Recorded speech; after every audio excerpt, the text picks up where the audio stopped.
So you found yourself head-to-head with a rhino and you're wondering, hey, should I mess with it or not? Well, let's think about it.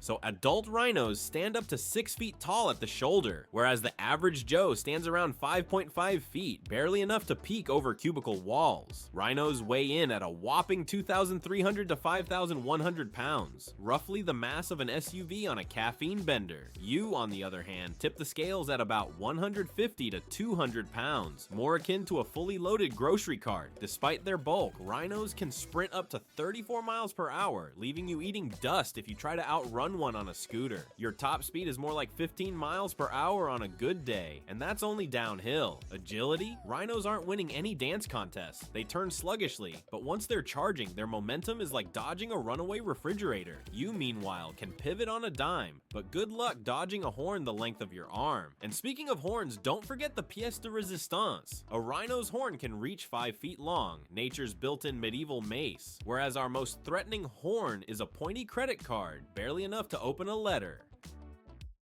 Rhinos are solitary by nature, except for moms and babies, and they're fiercely territorial. Think of them as introverts with anger issues. Intrude on their patch, be it muddy wallows or grazing grounds, and they'll stomp, snort, and charge before you can say, bad idea. Watch for the classic warning signs, foot stomps, head shakes, and those signature snorting exhalations. If you spot them, congratulations, your life just got a little more interesting.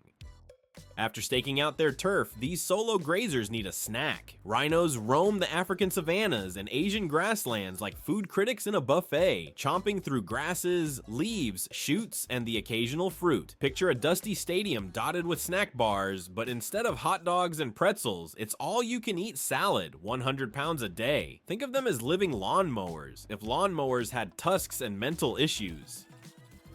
When threatened, rhinos don't play nice. Their primary weapon is the charge attack, a full-bore sprint straight at perceived danger. It's basically like getting T-boned by a tank with legs. Their hide, 1.5 to 5 centimeters thick, acts as natural armor, and they can deliver a kick powerful enough to break bones.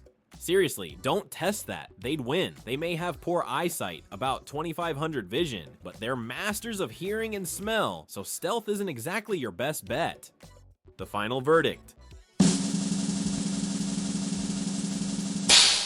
Mess with rating, 0.15 out of 10. Only if you've already drafted your will and want to test the afterlife. Pro tip, back away slowly, avoid sudden moves, and consider sticking to less animated wildlife like parakeets.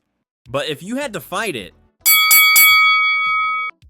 if you've got a red cloak like a matador, perfect tango moves. So you sweep into the clearing, cloak swirling, and the rhino, blinded by its own confusion, halts mid-charge.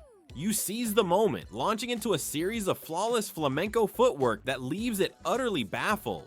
Next, you up the ante. You whip out a little portable speaker and blast some fiery Spanish guitar, demoralizing your gray-toned adversary into utter submission. The rhino, now convinced you're some kind of heavenly matador DJ hybrid, lowers its head in defeat. Seizing your chance, you vault onto its back, plant a triumphant flag, or a cheeky Olé pennant, and stick the landing like a champion gymnast. The crowd, or a confused troop of safari tourists, goes wild. So should you mess with a rhino? Heck no, unless you're auditioning for instant reincarnation. If you enjoyed this face-off, smash that like button as hard as a rhino charges, and subscribe for more Should I Mess With It episodes. Got a fearless or foolish animal in mind? Drop it in the comments below. Let's see which creature we fight next.